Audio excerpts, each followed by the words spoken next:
talking about the kind of speech that really gets in the head of people who want to do grave damage to other people. Incitement. And I'm not talking about it in an ambiguous way. When you get a guy that talks about killing a senator, oh, I really didn't mean it. Or when you get a guy that says, yeah, I don't know if there's really rape. Can you prove it? And so forth on October 7th. Well, he's allowed to say that. But in the pattern of what this person is saying, what is it that they're trying to do? Have a real discussion? No, he'll say that, but he's not. The overthrow of the country, let me ask you this. Do you think the founders would have put up with this? If you want an example of the types of discussions or debates that Mark Levin engages in, just check out his interview with Joe Kent. You know, the Trump official who stepped down from the administration after Israel goaded us into a disastrous war against Iran. Yeah, that Joe Kent. Because he was kind enough to go on Mark Levin's show. Mark Levin wasn't interested in having a debate or a discussion. The hog pretended like he couldn't hear Joe Kent. As soon as Joe Kent started cooking, he immediately went to break. That's who Mark Levin is. Mark Levin's loyalty is not to the United States or its Constitution or the American people. Mark Levin's loyalties lie someplace else, and he proves it every single day. Whenever someone in this country, someone who has a microphone, someone who has the power of the bully pulpit to push for something, decides to push for the deterioration of Americans' constitutional rights on behalf of a foreign country, that person is not loyal to the United States. Clearly. My heritage is Armenian. I love Armenia. I love the Armenian people. You can be as critical of Armenia as you want. The idea that I would ever even consider going on a witch hunt against my fellow Americans because they're critical of the Armenian government. And that's the other thing. Man, that insecurity, that is some deep-seated insecurity where you can't handle criticism, where you have to silence it, you have to squash it immediately. Why? Why is that? What is it that you don't want the American people to learn about? Is it the same things that, Robert Maxwell didn't want American children to learn about in our public schools as he was publishing our history and social studies books? You know, the same Robert Maxwell who worked for Mossad and was Ghislaine Maxwell's dad. Do you share some commonalities with him, Levin? Now, over the weekend, Levin referred to the Marxist Islamic left. This is my favorite tactic of like the Fox News crowd. Just put a bunch of scary sounding words together, even if it makes absolutely no sense whatsoever. But anyway, so he referred to the Marxist Islamic left and the woke Reich, referring to conservatives who are critical of Israel, as the enemy within. I would venture to say the enemy within would want to, take rights away from Americans. I think that's the enemy within. And in case you're not quite tired of the phrase Islamic jihadist yet, here's more of Levin's crash out. This guy, Hassan Piker, who is a radical Islamist, if not jihadist. He celebrates 9/11. He says he has no patriotic connection to the United States, and on and on and on. October 7th, he was okay with all the raping and the murdering and the mayhem. The Democrat Party embraces this guy. You got people like Ro Kahana who go on a show and they're proud of it and they go back. You've got Democrats campaigning with this guy, and he urged people, I think, to harm you, as a matter of fact. What do you make of that? Ro Kahana, huh? Interesting. Look, sometimes it pains me to defend Haas because Haas has never once defended me, even though he knows who I am and knows that the attacks against me are ridiculous. But nonetheless, I'm gonna go ahead and defend Haas. I disagree with him on some stuff. Who cares? He is not a jihadist. That is an insane statement to make. But he is vocally critical of Israel, and he is obviously incredibly popular and influential. And that's the thing. They target those who are effective in communicating what's actually going on. How much of a chokehold Israel has on the United States, how much undue influence Israel and its lobby has on the American political system. And Mark Levin no like that. He yearns for the days when the gatekeepers were able to withhold that information from the American people. But Mark, those days are gone. They're gone.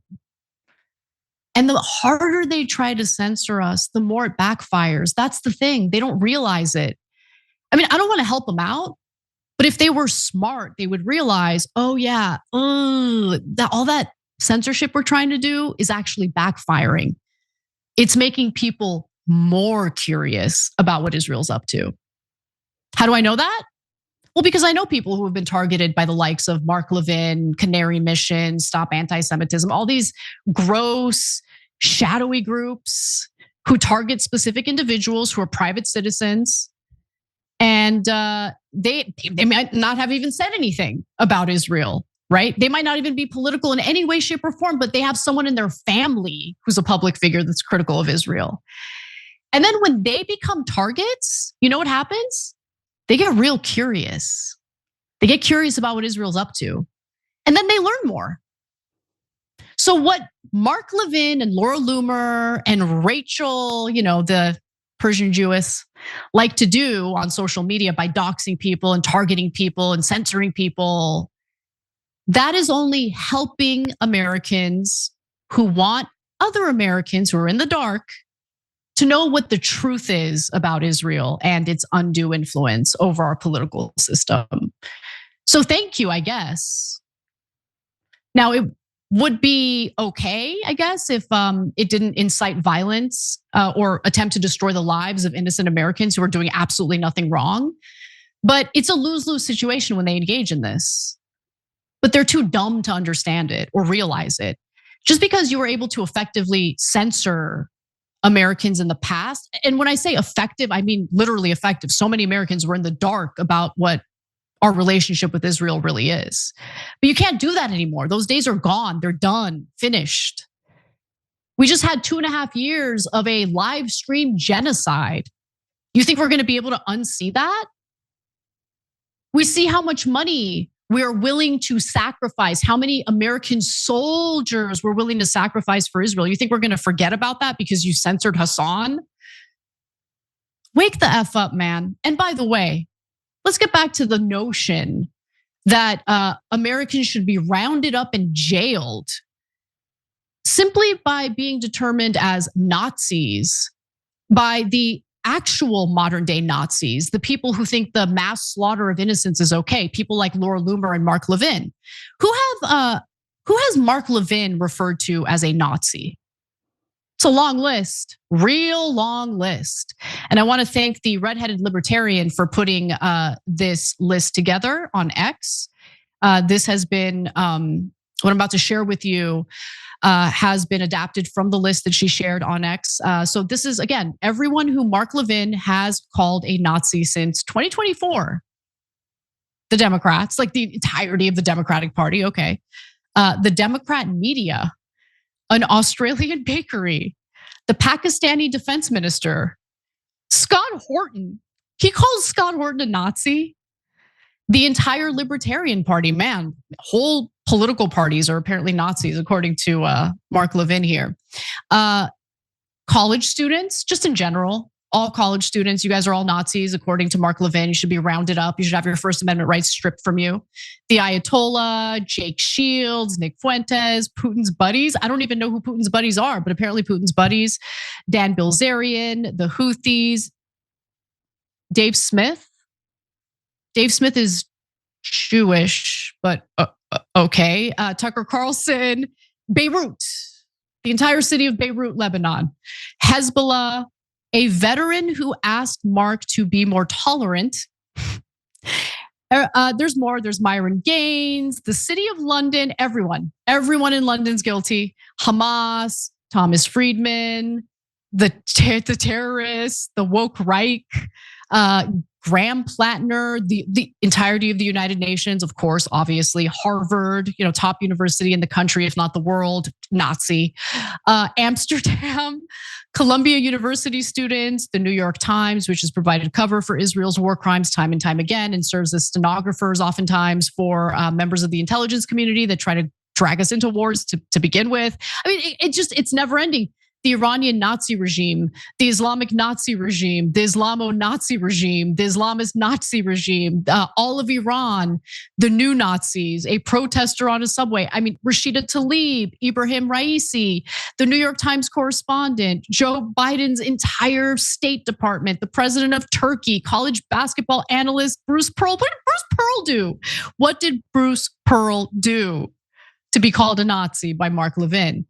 By the way, for all the right wingers who get upset at left wingers referring to Trump as a fascist or a Nazi because they feel that it incites violence toward him, come get your boy, all right? Because he's literally calling anyone and everyone a Nazi merely for being critical of Israel. That's it. That's all it takes.